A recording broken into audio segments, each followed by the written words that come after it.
দৌলতদিয়ায় ৩টি বসতবাড়ি আগুনে পুড়ে ছাই। রাজবাড়ীর দৌলতদিয়া ফেরিঘাট এলাকায় অগ্নিকাণ্ডের ঘটনায় ৩টি বসতবাড়ি পুড়ে ছাই হয়ে গেছে। তবে এই ঘটনায় কোনো হতাহতের ঘটনা ঘটেনি। শনিবার বিকেল 4:30টায় এ অগ্নিকাণ্ডের ঘটনা ঘটে। স্থানীয় ও ফায়ার সার্ভিস সূত্র জানায়, রাজবাড়ীর গলন্দ উপজেলার দৌলতদিয়া ৪ নং ফেরিঘাটের শাহাদত মেম্বার পাড়া এলাকার শহীদের রান্নাঘরের টিন শেডের বাড়িতে আগুনের সূত্রপাত হয়।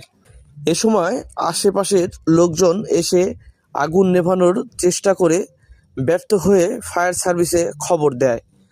মুহূর্তের মধ্যে আগুন ছড়িয়ে পড়লে আরও 2টি বাড়ি পুড়ে যায় এবং ফায়ার সার্ভিসের ইউনিটের কর্মীরা দ্রুত ঘটনাস্থলে এসে আগুন নিয়ন্ত্রণে আনতে কাজ শুরু করে। পরে প্রায় 1 ঘন্টার চেষ্টা চালিয়ে আগুন নিয়ন্ত্রণে আনেন। ততক্ষণে আগুনে 3টি বাড়ির মালামাল, প্রয়োজনীয় আসবাবপত্র ও গবাদি পশু পুড়ে যায়। রান্নাঘরের চুলা থেকে এ অগ্নিকাণ্ডের সূত্রপাত হয়েছে বলে ধারণা করা হচ্ছে।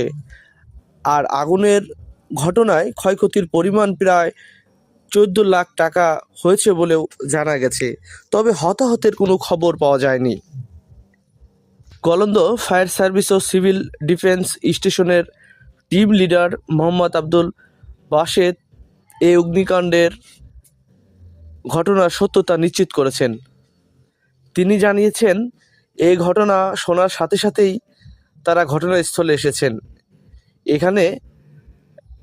এখানে একটা ঘর পুরোপুরি পুড়ে গেছে, একটা গরু মারা গেছে, আর 2টা গরু মৃত্যুর আশঙ্কায় রয়েছে। পাশাপাশি 2টা ঘরেও আগুন লাগায় বেশ ক্ষয়ক্ষতি হয়েছে। 3টা ঘরের মধ্যে একটা ঘর পুরোপুরি পুড়ে গেছে, অন্য 2টা ঘরে আংশিক আগুন লেগেছে। একই এলাকার রাজ্জাক, শহীদ ও রেজাউলের বাড়ি আগুনে পুড়ে গেছে এবং প্রায় 14 লাখ টাকার মতো ক্ষয়ক্ষতি হয়েছে বলে জানান তিনি। লিডার আব্দুল বাসেদ, আমরা আগুনের সংবাদ পাই। আগুনের সংবাদ পেয়ে সাথে সাথে আমরা একটা টার্ন আউট নিয়ে আসি। এখানে আমরা সাথে সাথে অগ্নি নির্বাপন কাজ আরম্ভ করি এবং যথাসাধ্যভাবে আমরা অগ্নি নির্বাপন করি। এখানে একটা ঘর পুরোপুরি ভূষিত হয়ে গেছে, একটা গরু মারা গেছে, আর একটা গরু ইঞ্জুরি আছে, ছোটো বাচ্চা। পাশাপাশি 2টা ঘরে একটু আগুন, হালকা আগুন ছিলটা নিয়েছে। আগুনে কয়টা ঘর পুরো সম্পূর্ণ পুড়ে গেছে? 2টা ঘর, একটা ঘর ফুললি পুড়ে গেছে, পাশের 2টা ঘর আংশিক একটু আগুন। সূত্রপাতটা কি জানতে? রান্নাঘরের চুলা থেকে জিজ্ঞেস করলাম, বললো রান্নাঘরের চুলা থেকে। কয়টা বাড়ি বিয়ে হয়েছে? 3টা। ক্ষয়ক্ষতির পরিমাণটা? ক্ষয়ক্ষতির পরিমাণ 14 লক্ষ টাকা। 14 লাখ টাকা। কার বাড়ি কোনটা? রাজ্জাকের বাড়ি, শহীদের বাড়ি, রেজাউলের বাড়ি। আর সম্পূর্ণ পুরো গেছে কার? রাজ্জাকের না, শহীদের বাড়ি। এর মধ্যে কি কি মানে পুড়ছে বেশি? একটা গরু পুরা গেছে, প্রায় 3 লাখ টাকা যায়।